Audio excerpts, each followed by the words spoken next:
नमस्ते बच्चों, आप सभी का स्वागत है। आज हम नया पाठ चालू कर रहे हैं, पाठ 14 ऊष्मा का मापन तथा प्रभाव। अब बच्चों, ऊष्मा क्या है पहले आप पढ़ चुके हो। वैसे ऊष्मा क्या है? ऊष्मा ऊर्जा का एक रूप है और ये ऊष्मा जो है तापमान के रूप में नापी जाती है। इसका प्रवाह अधिक तापमान से कम तापमान वाली वस्तु की ओर ऊष्मा प्रवाहित होती है। अगर जो है हम दो वस्तुएं देखें, एक गर्म देखें और एक ठंडी देखें, तो हम तापमान के अनुसार जो है उसको गर्म या ठंडा कहते हैं।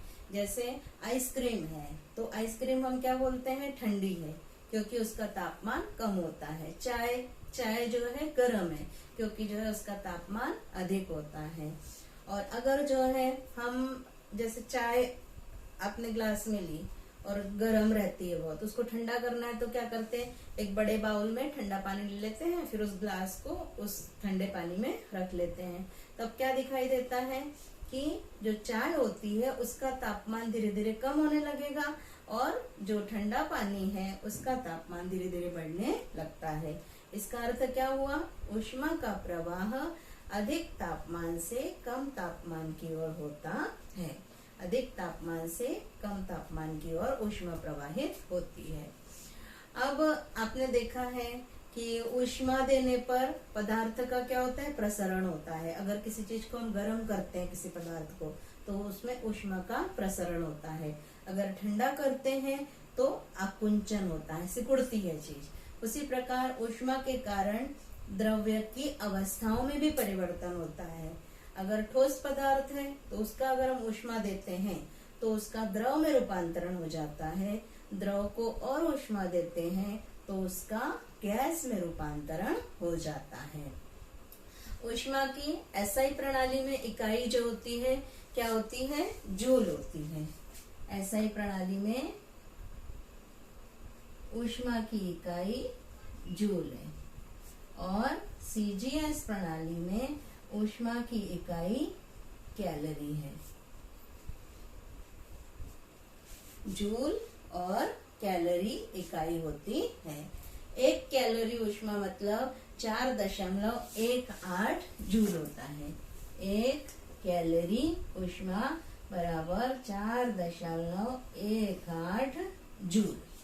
इसको ऐसे पढ़ते हैं। अब 1 ग्राम पानी का तापमान 1 अंश सेल्सियस बढ़ाने के लिए आवश्यक ऊष्मा 1 कैलोरी होती है। 1 कैलोरी ऊष्मा मतलब क्या होती है? 1 ग्राम पानी का तापमान 1 अंश सेल्सियस बढ़ाने के लिए लगने वाली ऊष्मा को 1 कैलोरी ऊष्मा कहते हैं। इसके बाद बच्चों अब हम देखेंगे ऊष्मा के स्रोत कौन कौन से हैं। ऊष्मा हमें कौन कौन से स्रोतों से प्राप्त होती है। ऊष्मा का स्थानांतरण किस प्रकार होता है, ये पहले आप पढ़ चुके हो। ऊष्मा का स्थानांतरण किस प्रकार होता है? 3 विधियों द्वारा होता है। संचलन, संवहन और विकिरण द्वारा होता है। और ऊष्मा के बहुत सारे स्रोत है। जैसे जो है पहला मुख्य स्रोत सूर्य होता है। सूर्य ये पृथ्वी को प्राप्त होने वाली ऊष्मा का सबसे बड़ा स्रोत कौन सा होता है? सूर्य होता है।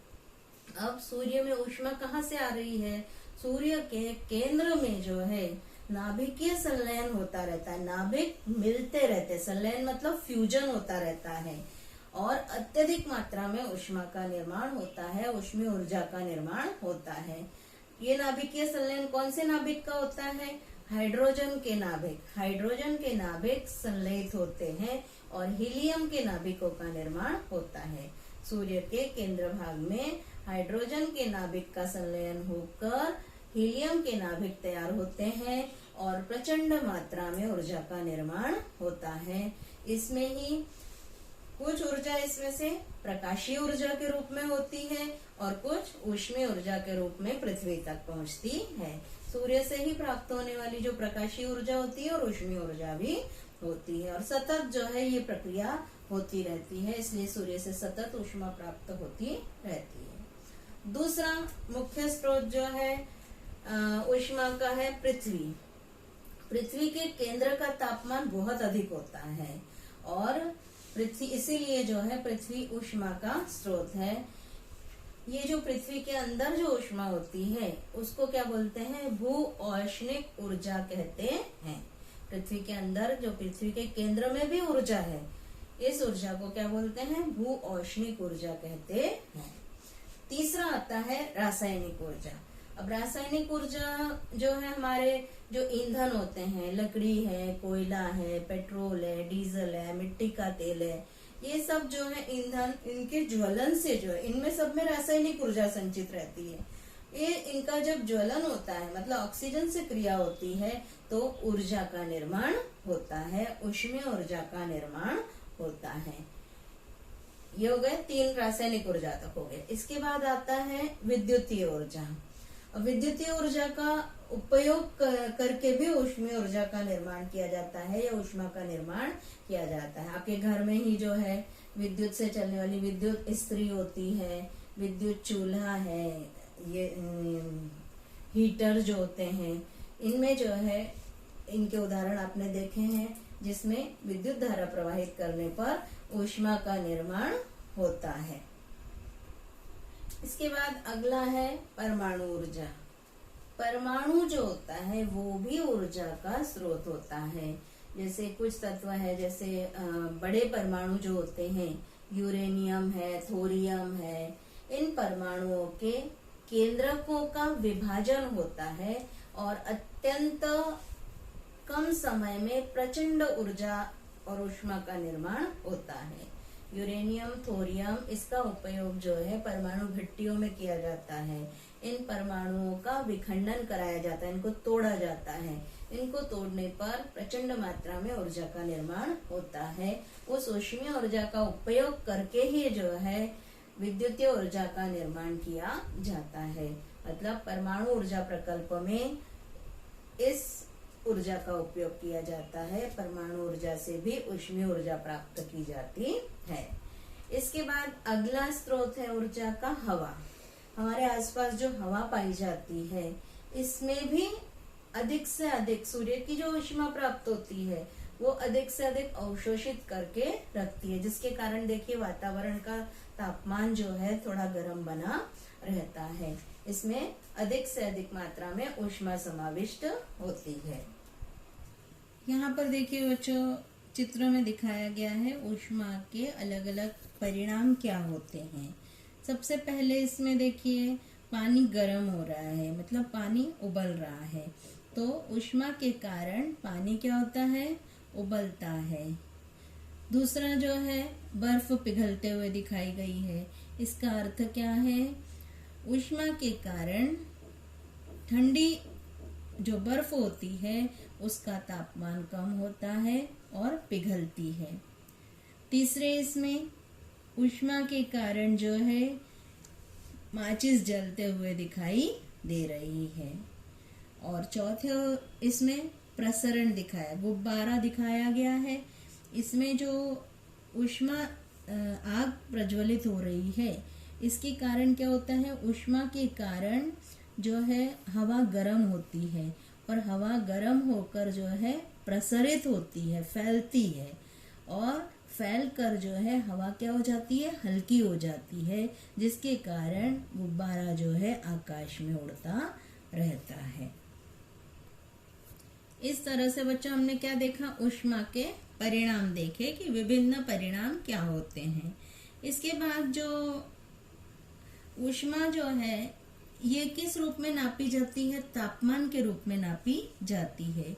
कोई एक पदार्थ कितना गर्म अथवा कितना ठंडा है, यह हम उस पदार्थ को हाथ लगाकर बता सकते हैं।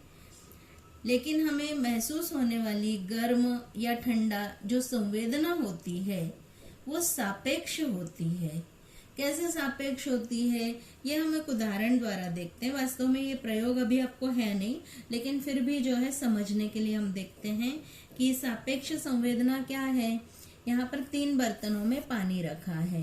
एक अ बर्तन में है, अ बर्तन में गर्म पानी रखा, ब बर्तन में ठंडा पानी रखा, और क बर्तन जो है इसमें सादा पानी रखा।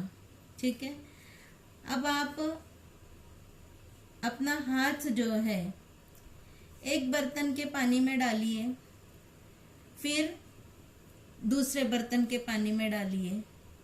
आपको स्पर्श से क्या दिखाई देगा? जैसे आपने अपना हाथ जो है बर्तन में जो है डाला तो वो गर्म पानी था, आपको गर्म लगा।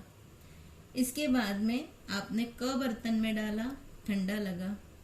इसके बाद में आप बर्तन में डालेंगे तो वो जो सादा पानी है, मतलब गुनगुना जो पानी है, वो भी आपको जो है क्या लगेगा? गर्म लगेगा। फिर से आप बर्तन में हाथ डालिए और बर्तन में डालिए। तो आप जैसे ही बर्तन में हाथ डालेंगे तो आपको क्या लगेगा? वो ठंडा पानी लगेगा। फिर से में डालिए और फिर में डालिए। ऐसे करके अगर आप देखते हैं तो तापमान जो है ये सापेक्ष रूप में, मतलब आप निश्चित नहीं कर सकते कि कौन सा तापमान कितना है, किस वस्तु का तापमान कितना है, ये आप जो है बता नहीं सकते, सटीक रूप से बता नहीं सकते। इसलिए तापमान का मापन करने के लिए हमको उपकरण की आवश्यकता होती है। वो उपकरण कौन सा है बच्चों? हमने पिछले साल पढ़ा है, तापमापी अर्थात थर्मामीटर। ये तापमान का मापन करने का उपकरण या साधन है, जिसकी रचना हम पिछले साल 7वीं में पढ़ चुके हैं। आज बच्चों इतना ही। धन्यवाद।